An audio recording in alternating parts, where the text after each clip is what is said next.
पे लाना भी बहुत ज़रूरी है। पिछले हफ्ते हमने कंस्ट्रक्शन वर्कर्स और फैक्ट्री, ये दो सेक्टर्स खोले थे। पिछले एक हफ्ते से कंस्ट्रक्शन एक्टिविटीज़ और फैक्ट्री दोनों खुले हुए हैं, लेकिन कोरोना की स्थिति अभी कंट्रोल में है।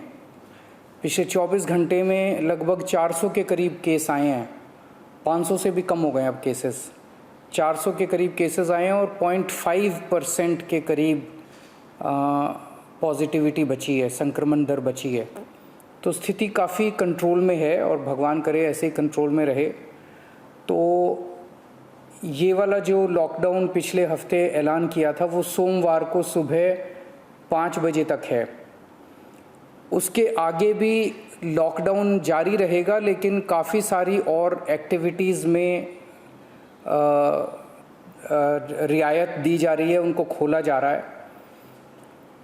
एक तो जितने बाज़ार हैं, मॉल्स हैं, उनको खोला जा रहा है ऑड इवन के बेसिस पे, कि आधी दुकानें एक दिन खुलेंगी, आधी दुकानें दूसरे दिन खुलेंगी, आधी दुकानें एक दिन, आधी दुकानें दूसरे दिन। 10 बजे से सुबह 10 बजे से शाम को 8 बजे तक दुकान नंबर के हिसाब से, ऑड इवन के हिसाब से दुकानें खोली जाएंगी। दूसरा, जितने दिल्ली में सरकारी दफ्तर हैं, उन सरकारी दफ्तरों में ग्रुप ए ऑफिसर्स जो हैं वो 100% काम करेंगे और ग्रुप बाकी उसके नीचे वाले जो हैं वो 50% काम करेंगे।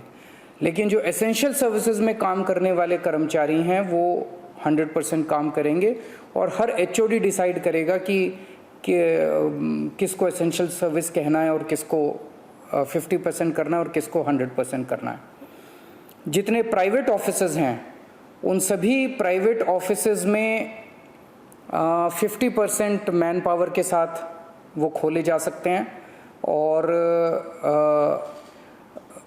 लेकिन कोशिश करेंगे कि ज़्यादा से ज़्यादा लोग वर्क फ्रॉम होम करें और अपने प्राइवेट ऑफिसेज कोशिश करें अपने टाइम को स्टैगर करने की, कि ताकि सब लोग एक साथ सड़क पे ना आए। दूसरी चीज़, जो स्टैंड अलोन शॉप्स हैं और जो एसेंशियल सर्विसेज प्रोवाइड करने वाली शॉप्स हैं वो ऑड इवन के बेसिस पे नहीं, वो रोज़ खुलेंगी। दिल्ली मेट्रो 50% कैपेसिटी के ऊपर चालू की जा रही है और ई कॉमर्स के ज़रिए जो सामान बेचने की प्रक्रिया है वो चालू रहेगी। तो मोटे मोटे तौर पे ये चीज़ों की रियायत दी जा रही है और मैं उम्मीद करता हूँ इसके बाद देखेंगे कि आने वाले हफ्ते के अंदर भी कोरोना की स्थिति अगर काबू में रही तो और कई सारी एक्टिविटीज़ को फिर उसके अगले हफ्ते खोलेंगे। थर्ड वेव कहा जा रहा है, एक्सपर्ट्स कह रहे हैं कि थर्ड वेव आएगी, कब आएगी, कितनी भयावह होगी, इसके बारे में किसी को कोई जानकारी नहीं है। लेकिन एक जिम्मेदार सरकार होने के बाद नाते हमारी जिम्मेदारी बनती है कि उसकी पूरी तरह से हम तैयारी करें, ताकि अगर थर्ड वेव आती है, अगर बहुत भयानक होती है, तो सरकार उस वक्त जनता के लिए तैयार हो। इसकी तैयारियां पूरे ज़ोर शोर से दिल्ली सरकार के अंदर चल रही हैं और कल लगभग 6 घंटे तक मैंने 2 अलग अलग मीटिंग ली, एक्सपर्ट्स के साथ बात की, जिन ऑफिसर्स ने अभी कोरोना के दौरान काम किया था उनके साथ बात की। हमने 2 कमिटीज़ बनाई हैं, उन दोनों कमिटीज़ के साथ मैंने बहुत डिटेल में चर्चा की। एक चीज़ हम लोगों को ये तय करनी थी, इस बार कोरोना की जो पीक आई थी, मतलब एक दिन में मैक्सिमम कितने केस आए, लगभग 28,000 के करीब केसेस आए थे एक दिन में, 22 या 23 अप्रैल के आसपास। अगली पीक कितनी हो सकती है? तो ये तय किया गया कि अगली पीक 37,000, एक्सपर्ट्स के साथ बात करके, ऑफिसर्स के साथ बात करके, सबके साथ बात करके, कि 37,000 पीक मान के इसकी तैयारी शुरू की जाए। इसका मतलब ये नहीं है कि अगर इससे ज़्यादा की पीक आएगी तो हम तैयार नहीं हैं, हम उसके लिए भी तैयार हैं। लेकिन एक तरह से 37,000 के बेस के ऊपर अगर हम तैयार हो गए तो फिर अगर उससे भी कहीं ज़्यादा पीक आती है तो उसकी भी तैयारी हम लोग, उसकी भी, अगर 37,000 की तैयारी हमारी है तो फिर मान लीजिए और ज़्यादा आती है तो उसकी तैयारी तो होगी उसके लिए हम ज़्यादा तैयार हो पाएंगे।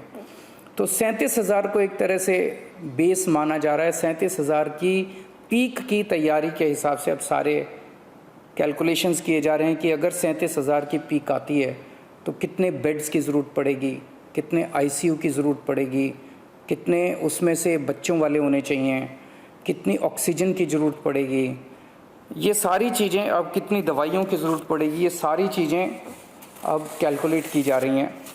एक पीडियाट्रिक टास्क फोर्स अलग से बनाई गई है। वो पीडियाट्रिक टास्क फोर्स ये तय करेगी कि जितने हमारे ऑक्सीजन बेड्स होंगे उसमें से कितने बच्चों के होने चाहिए, जितने आईसीयू बेड्स होंगे उसमें से कितने बच्चों के होने चाहिए। जो बच्चों के होंगे उसके लिए फिर अलग किस्म का सारा इक्विपमेंट होगा, उसका अलग किस्म के मास्क होंगे, अलग किस्म का ऑक्सीजन का मास्क होगा, उसकी सारी चीज़ें अलग होंगी। वो पीडियाट्रिक टास्क फोर्स बना दी गई है कल, वो अलग से अपनी तैयारी करके अपनी रिकमेंडेशंस देगी।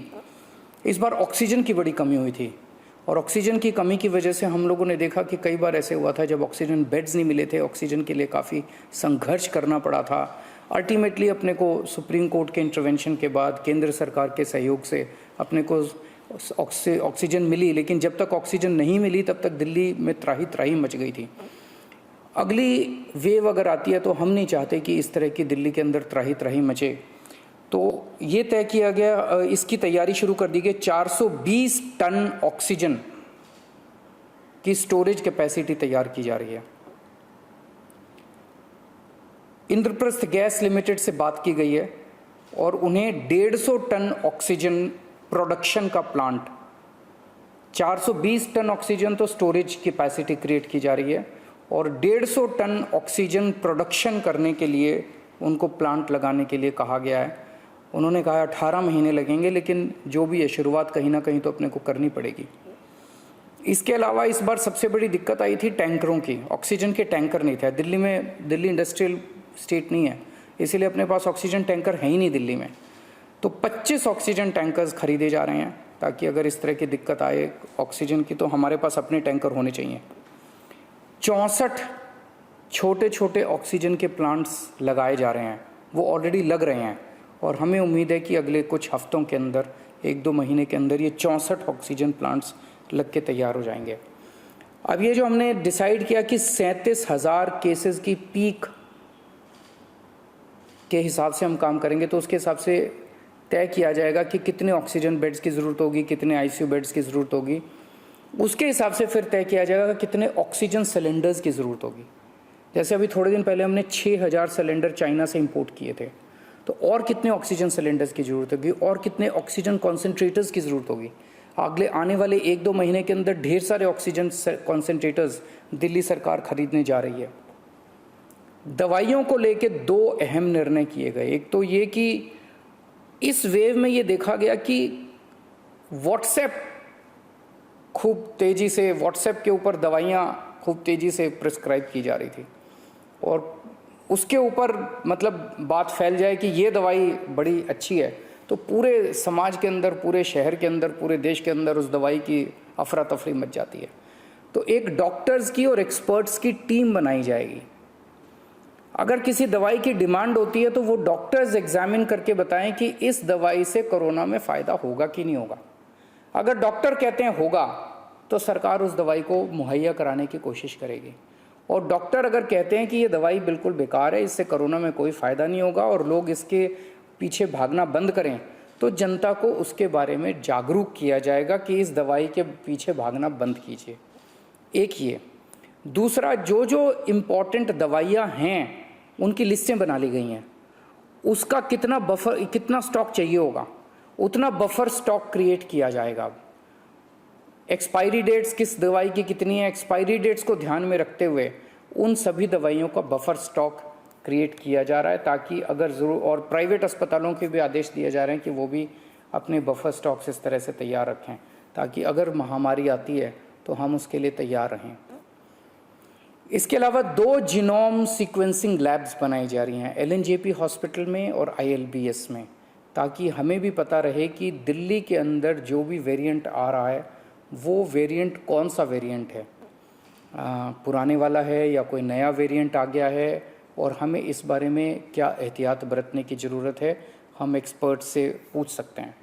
तो ये बहुत सारी चीज़ें कल चर्चा हुई, ये कुछ चीज़ें मैंने आपको बताई हैं और आपको यही आश्वासन देना चाहता हूँ कि आपकी सरकार पूरी तरह से 24 घंटे लगी हुई है इसमें। मैं उम्मीद करता हूँ कि अब कोई तीसरी वेव नहीं आनी चाहिए, उसके पहले हम कोशिश करेंगे अपने लोगों को वैक्सीनेट कर दें, लेकिन अगर तीसरी वेव आती है तो लोगों को तकलीफ़ नहीं होनी चाहिए, इसके बारे में हम पूरी कोशिश करेंगे। नमस्कार।